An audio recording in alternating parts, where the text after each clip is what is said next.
Eco Tejas world class electric bike అతి తక్కువ ధరలోనే. నమస్తే, నేను Keshav, welcome to Suman TV. Sandhya theatre ఉదంతంలో జరిగినటువంటి పరిణామాలు, అల్లు అర్జున్ అరెస్ట్ తర్వాత జరిగిన పరిణామాలు మొత్తం కలిపి ప్రతిరోజు ఒక ట్విస్ట్. పుష్ప సినిమాలో ఎలా అయితే ఆ సస్పెన్స్ వాతావరణం కొనసాగిందో అదే తరహాలో కనిపిస్తుంది. ఫైనల్గా అల్లు అర్జున్కి చిక్కడపల్లి పోలీసులు ఎంక్వైరీకి నోటీస్ ఇచ్చారు. ఆయన పోలీసుల ముందర అటెండ్ అయ్యారు. అల్లు అర్జున్ చెప్పబోయేటువంటి అంశాలు, పోలీసులు విచారించబోయేటువంటి అంశాలు ఏ విధంగా ఉంటాయి, అలానే ప్రెస్ మీట్ తర్వాత జరిగిన పరిణామాలపైనే రాష్ట్ర ప్రభుత్వం కానీ పోలీసులు కానీ మరింత ఎక్కువ అసహనంతో, ఆగ్రహంతో ఉన్నట్టుగా సమాచారం అవుతుంది. ఈ అంశాన్ని విశ్లేషించేటువంటి ప్రయత్నం చేద్దాం. మనతో పాటు చంద్ర శ్రీనివాస్ గారు, అనలిస్ట్ ఉన్నారు. చంద్ర శ్రీనివాస్ గారు నమస్కారం. నమస్కారం అండి. అల్లు అర్జున్ విచారణకు అటెండ్ అయ్యారు.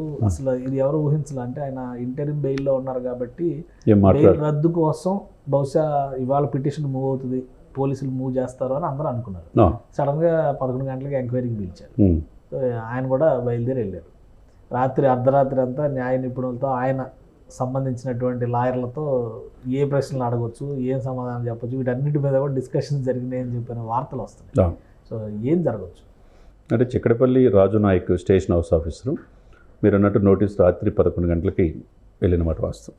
అంటే కేసు ఇది ఏంటంటే, ఆయన పూర్తిస్థాయి బెయిల్ ఇవ్వాల, కోర్టు ఇంటీరియం బెయిల్ ఇచ్చారు. అంటే మధ్యంతర బెయిల్ మాత్రం, అది కూడా 4 వారాలే. పూర్తి బెయిల్ ఎక్కడ వేయాలో నాంపల్లి పోలీస్ స్టేషన్, అదే కోర్టు పరిధిలోనే రావాలి. సరే, ఇప్పుడు ఈ సిచ్యువేషన్స్లో పోలీసులు విచారించాల్సిన బాధ్యత వాళ్ళకే ఉంటుంది.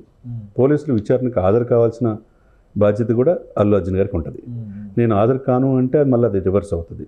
ఇప్పటికే ఆయన కొద్దిగా రూల్స్ని అతిక్రమించి, నిన్న చాలామంది నాయకులు చెప్పినట్టుగా, ఏదైనా కానీ కోర్టు పరిధిలో ఈ కేసు ఉన్నప్పుడు వివరాలని, దాన్ని స్పందించే తీరుని స్పందించకూడదు.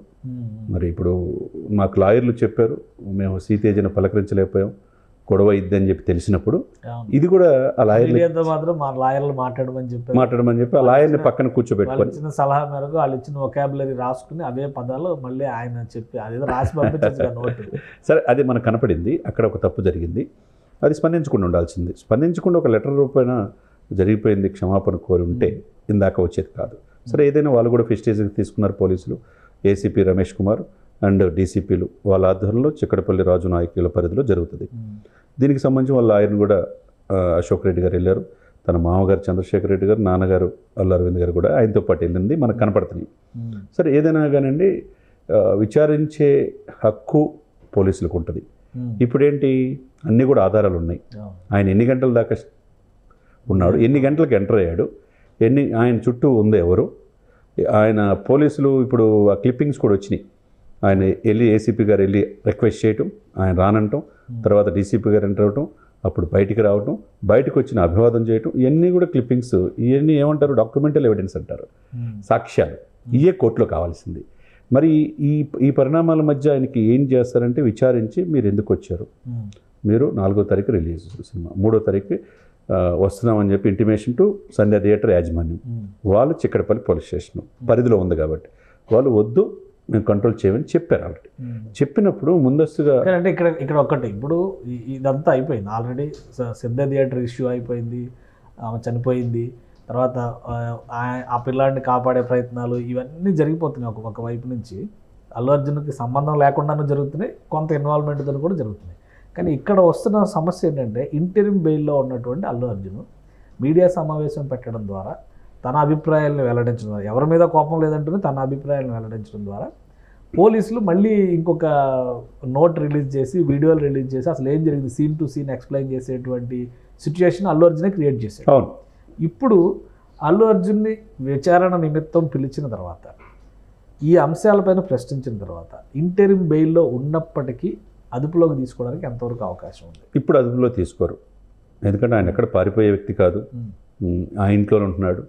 ఆ ఇంటి మీద ఓయూ యూనివర్సిటీ స్టూడెంట్స్ దాడి చేసిన అల్లు అరవింద్ గారు కూడా మేమేమి మాట్లాడాం, పోలీసులు వచ్చారు, అరెస్ట్ చేశారు, మేము ఇక్కడే ఉంటామని చెప్పాడు. సరే, పోలీసులు పూర్తి బెటాలియన్ ఇచ్చారు, దానికి రేవంత్ రెడ్డి గారు కూడా భౌతిక దాడులు కరెక్ట్గా సెక్యూరిటీ ఇచ్చారు. ఇదంతా రూల్ ప్రకారం వెళ్తుంది.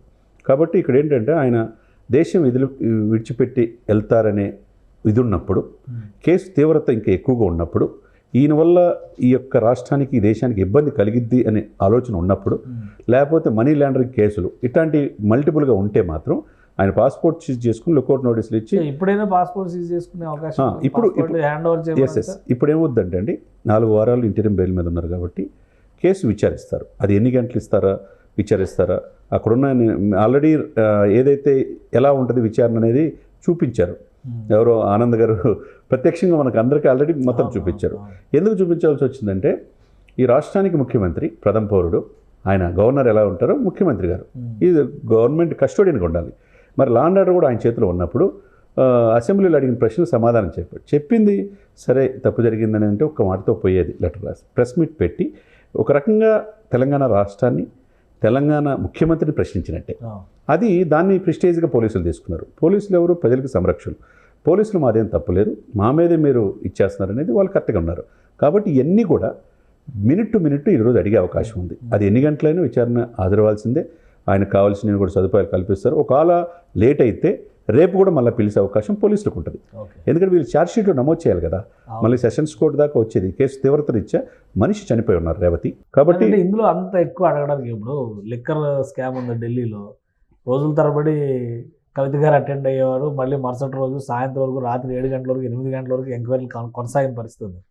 బట్ ఇది ఒక హ్యాపెనింగ్ ఇన్సిడెంట్, యాక్సిడెంట్ అనుకోవచ్చు, లేదా ఎవరో కూడా ఊహించని ఘటన కింద దీన్ని చూడాల్సి ఉంటుంది. కారకులు ఎవరైనా కానీ ప్రేరకులు ఎవరైనా కానీ ఎవరు ఊహించినటువంటి ఘటన కింద మనం చూడాల్సి ఉంటుంది. సో దీని మీద అంత ఎంక్వైరీ చేసేటువంటి అవకాశం ఏముంటుంది, ఏం ప్రశ్నలు అడగడానికి ఉంటుంది, ప్రెస్ మీట్ దీన్ని ఫోకస్ చేయొచ్చా, లేదా ఇందాక మనం అనుకున్నట్టుగా పాస్పోర్ట్ సీజ్ చేయడం, లేదా రాష్ట్రం ముఖ్యంగా హైదరాబాద్ విడిచి వెళ్లకుండా నిర్బంధించేటువంటి అవకాశం, ఇట్లాంటివి ఏమైనా ఉంటాయా? నేనేమంటానంటే అండి ఇక్కడ 2 తప్పులు. ప్రధానమైన తప్పు పోలీసులు చెప్పినప్పుడు ఆ యొక్క థియేటర్ వదిలిపెట్టి వెళ్ళిపోవాలి అలా. 2 తొక్కిసలాట జరిగి మనిషి ఆల్రెడీ చనిపోయినప్పుడు ఇంకొక వాళ్ళ బిడ్డ చావుబతుకులు ఉన్నప్పుడు చెప్పినా వినకుండా అభివాదం చేయటం 2 తప్పు.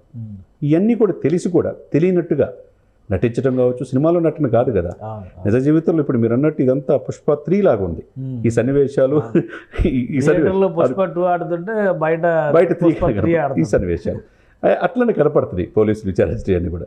ఈ సిస్టమేటిక్గా ఈ వేలో ఆయన నాకేమీ తెలియదు అని చెప్పి పోలీసుల మీద ఆ నెపం నెట్టడం అనేది అక్కడే చాలా సీరియస్గా తీసుకున్నారు. ఇక్కడ అంటే ముఖ్యమంత్రి తప్పు చెప్తాడా, పోలీసు యంత్రాంగం తప్పు చెప్తుందా, పౌర సమాజం ప్రత్యక్ష సాక్షులు తప్పు చెప్తారా?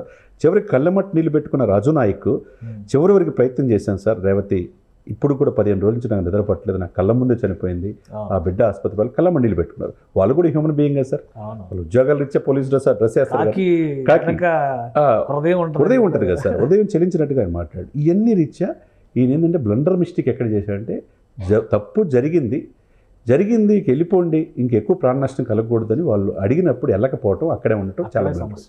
అక్కడే సమస్య. సరే వినకుండా నాకెవరు పోలీసులు చెప్పలేదు అని చెప్పి అని ఇది చేయటం అనేది. ఇంకొక డౌట్ కూడా ఉంది. ఇప్పుడు అల్లు అర్జున్ అంటే సరే ఆయన ఏదో ఇమ్మెచ్యూరిటీతో ప్రెస్ మీట్ పెట్టి ఇవన్నీ హడావుడి చేశాడు అనుకోవచ్చు. పోలీసులు కూడా కేసు ఎంక్వైరీ జరుగుతుంది, విచారణ ముఖ్యంగా కోర్టు పరిధిలో ఉంది కాబట్టి ఈ ఎవిడెన్సెస్, సాక్ష్యాలు ఇవన్నీ సహజంగా కోర్టులో ప్రవేశపెడతారు. ప్రజల ముందర ఎందుకు పెట్టారు? ఫస్ట్ టైం ఎందుకు వచ్చింది ఈ అవకాశం ఇచ్చింది అల్లు అర్జున్ గారే. అంటే ప్రజలు రక్షించాలని పోలీసులు ఎంతవరకు అంతవరకే చూపించారు, ఇంకా చూపించని చాలా ఉంటాయి. కోర్టు వరకే సీక్రెట్గా ఇస్తారు కవర్లో, ఎన్ని విత్ ఎవిడెన్స్ సార్. 10,000 వీడియోలు వీళ్ళు చెక్ చేశారంటే ఎన్ని రోజులు? ఈ రోజుకి సార్ 20 రోజులు సార్. 4వ తారీఖు ఈ షో పడింది, ఇది 24, రేపు క్రిస్మస్. 20 రోజుల నుంచి వాళ్ళు యంత్రాంగం, వాళ్ళు ఫ్యామిలీ ఉంటుంది, వాళ్ళు బిడ్డలు ఉంటారు. అనేక ఆరోపణలు పోలీసుల మీద చేసినప్పుడు, ముఖ్యమంత్రి చేసినప్పుడు వాళ్ళు సీరియస్గా తీసుకుంటారు కదా. కాబట్టి ఇక్కడ ఏంటంటే 10,000 వీడియోలు చూడటం ఒక ఎత్తు అయితే, విచారణ దశలో ఏవి చెప్పాలి, ఎంతవరకు చెప్పాలి, పోలీసు యంత్రాంగం మీద ఆరోపణ చేసినప్పుడు అంతవరకే చెప్పారు తప్పితే ఎక్కడ కూడా వాళ్ళు కోర్టుని విభేదించినట్టుగా చూపించాల. విచారణ నిమిత్తం పిలిచిన తర్వాత ఇంకా మిగతా సాక్ష్యాలు ఇంకా ఉంటాయి, వాళ్ళు పూర్తిగా రివీల్ చేయరు. ఎందుకంటే కోర్టు పరిధి వరకే వాళ్ళు ఎవరేస్తారు, వాళ్ళకి కూడా తెలుసు కదా రూల్స్ అండ్ రెగ్యులేషన్స్. ఎవరైనా మన కోర్టు ముందు ఎవరైనా ఒకటే అనేది వాళ్ళకి తెలుసు కదా. కాబట్టి వాళ్ళ యంత్రాంగం మొత్తం సమాయత్తమైంది, వాళ్ళు క్వశ్చన్స్ సిద్ధం చేసుకున్నారు.